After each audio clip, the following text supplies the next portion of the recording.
बहादुरगंज प्रखंड क्षेत्र अंतर्गत एलपीआर चौक में तेजस्वी यादव का जन विश्वास यात्रा कार्यक्रम आयोजित हुआ। इस दौरान राजद बहादुरगंज विधायक अंजार नईमी ने पत्रकार वार्ता करते हुए कहा कि आज से 17 महीने पहले मुख्यमंत्री नीतीश कुमार ने लालू यादव के आवास पर जाकर कहा था कि अब हम कहीं नहीं जाएंगे और भतीजे को आगे बढ़ाएंगे। वहीं राजद नेता मुश्ताक आलम ने भाजपा सरकार पर निशाना साधते हुए कहा कि तरह से नीतीश कुमार पूरे बिहार के जनता के साथ धोखा देने का काम किया है। बिहार की जनता भी नीतीश कुमार के वजूद को खत्म करने का काम करेगी। जन समर्थन आप लोग खुद मीडिया वाले आप राज्य लोगों को बता रहे हैं कि क्या उनका विकास का ये है दौर है, आज किस तरह का जन समर्थन उनको मिल रहा है। आप लोगों से बेहतर कोई नहीं कर सकता है। जन सैलाब की तरह भाजपा का कोई भी मीटिंग होती है तो भाड़ा पर लेकर के लोगों को जुटाने का काम करता है। लेकिन एक पार्टी यही है कि इनको जन समर्थन ना हीरो का जरूरत पड़ता है ना हीरोइनों का। इनके पिता राष्ट्रीय अध्यक्ष श्री लालू प्रसाद यादव भी थे, वो कोई हीरोइन को लेकर नहीं चल रहे थे। लेकिन आज वही उसका बेटा, उसका सुपुत्र तेजस्वी यादव जो चल रहे हैं, तो जो जन सैलाब है उनके साथ जो देखने को मिल रहा है, आने वाला 25 साल किसी भी पार्टी का बगैर समर्थन से आदरणीय तेजस्वी यादव बिहार के मुख्यमंत्री बनेंगे, ये हम लोग उम्मीद करते हैं। ठीक है, हर जगह लिखा हुआ है 17 महीना बनाम 17 साल, लेकिन क्रेडिट लेने के होड़ में सरकार चली गई। अगर क्रेडिट नहीं देते नीतीश कुमार को तो दिक्कत नहीं था। नीतीश कुमार आज तक क्रेडिट ही लिया है। 17 साल के वर्ष काल में जितना दिन वो मुख्यमंत्री बने हैं, क्या अभी तक उनको बिहार की जनता ने एब्सोल्यूट मेजॉरिटी दिया है ना देगा? अगर दिया है तो आप लोग बताइए। कभी 45, कभी 70। सिर्फ ये आग दिखा करके राजनीति करने का काम किया। ऐसा भौगोलिक स्थिति बिहार के जनताओं ने वोट दे करके जो भौगोलिक स्थिति विधानसभा का है, जो ऐसा ही है जिनका फायदा सिर्फ और सिर्फ नीतीश कुमार ही लिया, जो एक नटवर लाल भी नहीं कर सकता है। ठाकुरगंज में सभा वाला तेजस्वी यादव उन्होंने कहा था कि जब हम मुख्यमंत्री बनेंगे सबसे पहले ठाकुरगंज का ये दौरा करेंगे, लेकिन सरकार जाने के बाद वो सीमांचल को याद आ रहा है।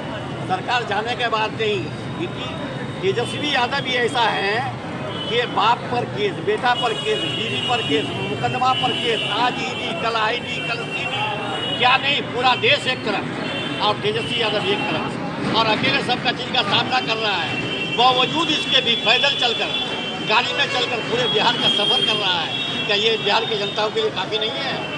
17 साल तो कम है, 70 साल बना 17 महीने लिखना चाहिए। जिस अंदाज में तेजस्वी यादव ने काम किया है, सरकार मेरी, शिक्षा मंत्री हम थे या ये नटवर लाल नीतीश कुमार थे। अगर सिर्फ 2 लाख नौकरी हमने शिक्षा मंत्री के माध्यम से आरजेडी कोटे से दिया, तो इसका भी क्रेडिट उसी को चाहिए। कि तो उसमें नीतीश कुमार में और नरेंद्र मोदी में कोई फर्क नहीं लगता है। रेलवे मंत्री का झंडा दिखाएगा तो नरेंद्र मोदी, तो फिर रेलवे मंत्री का क्या माना है? रेलवे का आप झंडा दिखाइएगा तो उसके लिए रेलवे मंत्री सफिशिएंट नहीं है। जहाज मंत्री का झंडा दिखाइएगा आप, उसके लिए जहाज मंत्री सफिशिएंट नहीं है। तो ये सारा चीज़ भाजपा का एजेंडा पर चल रहा है। नीतीश कुमार जी, वो जो कहा था पेट में दांत नहीं, इसका हाथ में भी दांत है। और आने वाला दिन इनका भी जमानत बचने वाला नहीं। पहले इनके विधायकों का जमानत नहीं करता था, अब नीतीश कुमार विगत 15 वर्षों से कहीं से इलेक्शन नहीं लड़ रहा है। उसको कहिए कि वो इलेक्शन लड़ेगा और एक मरतबा वो MLA बन के जीता। AIMIM के जो बैरिस्टर साहब हैं, वो एक जनसभा को संबोधित करें तो उन्होंने कहा कि हमारे 4 रसगुल्ले हैं, उसको तेजस्वी जी ने खा लिया। तेजस्वी यादव बेईमान, उसको रसगुल्ला नहीं, वो एक माध्यम हो गया है, रास्ता। असदुद्दीन अवैसी बहुत बड़ा लीडर अगर देश का है तो इनको पाकिस्तान में पैदा होना चाहिए। अगर वो पाकिस्तान में पैदा होता ना तो उनको प्रधानमंत्री बना देता। देश की आबादी का गणित नहीं है, अपने आप को मिनिस्टर समझते हैं। देश की आबादी मुसलमानों का क्या है? आबादी कुछ नहीं है, प्राइम मिनिस्टर बनना चाहते हो। वो भाजपा का 1 नंबर एजेंट है। अगर 1 नंबर एजेंट नहीं होता तो जो विदेश से पढ़ करके मिनिस्टर हुआ करता है, मुसलमानों की आबादी 20 करोड़ है, देश की आबादी 1 अरब 40 करोड़ है, क्या प्राइम मिनिस्टर बनाएंगे आप? आजम खान जैसा नेता को जेल में भेजा जा रहा है, उन पर 200 केस हो रहा है और असदुद्दीन अवैसी को इस्तेमाल कर रहा है। क्या असदुद्दीन अवैसी एजेंट नहीं है? अगर ये बहुत बड़ा नेता होता तो जिस क्षेत्र में उनका घर है वहाँ पर 6 या 7 तक ही इनके वालिद साहब थे सांसद। आज ये सांसद रहे, उनके भाई असदुद्दीन अवैसी रहे, तो क्यों ही वहाँ का विधानसभा का मुख्यमंत्री बन जाता है? इसको सिर्फ सीमांचली सजा है। इत्तेहादुल मुस्लिमीन, अगर इत्तेहादुल मुस्लिमीन ने करना था तो पाकिस्तान चले जाओ। आप वहाँ का प्राइम मिनिस्टर बन जाओ। हम दुआ करते हैं आप वहीं पर चल जाए, आपकी जगह वहीं ठीक है। और आने वाला दिन शायद इनको ज़्यादा होगा अगर ये हालात बना के रहा। घटनाक्रम हुआ बिहार के राजनीति में, उसी सिलसिले में क्योंकि वो अभी निकाले हुए हैं जन विश्वास यात्रा। तो आपको मालूम होगा कि आज से 17 महीना पहले नीतीश कुमार जी खुद लालू जी के घर पर आए थे, लालू राबड़ी से माफ़ी मांग करके कि हम आप किधर नहीं जाएंगे, बेटे को आगे बढ़ाएंगे, बेटा ही अब आगे बढ़ेगा। इस तरह की भाषा का इस्तेमाल करके वो मतलब गठबंधन में आए। इंडिया गठबंधन या महागठबंधन कहिए, पूर्व का महागठबंधन, अभी क्या इंडिया गठबंधन में वो आए, सरकार में रहे। ये 17 महीने का कार्यकाल, क्योंकि तेजस्वी जी अपनी बातों को रखे थे उनके सामने में कि हमने जो अपना मैनिफेस्टो में था कि हम रोजगार देंगे, नौकरी देंगे, और जो जिस क्षेत्र के बारे में या जो भी उनका विजन था वो सारी बात वो रखे थे नीतीश कुमार जी के पास। उन्हीं सारे शर्तों के साथ ये सरकार बनी थी। और सरकार में आने के बाद नीतीश कुमार जी ने ये सारा काम भी हो रहा था। क्योंकि आपको मालूम होगा कि जब 20 के इलेक्शन कैंपेनिंग में तेजस्वी जी ने उनका चूँकि मैनिफेस्टो में था कि 10 लाख युवा को नौकरी देंगे, तो जाहिर सी बात है कि नीतीश कुमार जी सुने तो वो तिलमिला गए, बोले कहाँ से नौकरी देगा। जानकारी है, आप लोगों ने शायद वो वीडियो क्लिप देखा भी होगा कि अपना बाप के घर से पैसा लाएगा, जिस पैसा के लिए जेल गया हुआ है, जेल से पैसा आएगा, यही भाषा था। तो जो आदमी 17 साल तक नौकरी नहीं दे पाया, जिस गठबंधन में आकर के लोगों को नौकरी दिया गया, तो जाहिर सी बात है कि इसका श्रेय तेजस्वी जी को जा रहा था।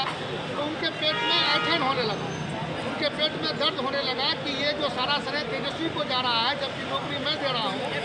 नौकरी चूँकि वो देने में अगर सक्षम होते तो ये 17 साल में दे चुके होते, लेकिन नहीं दे पाए।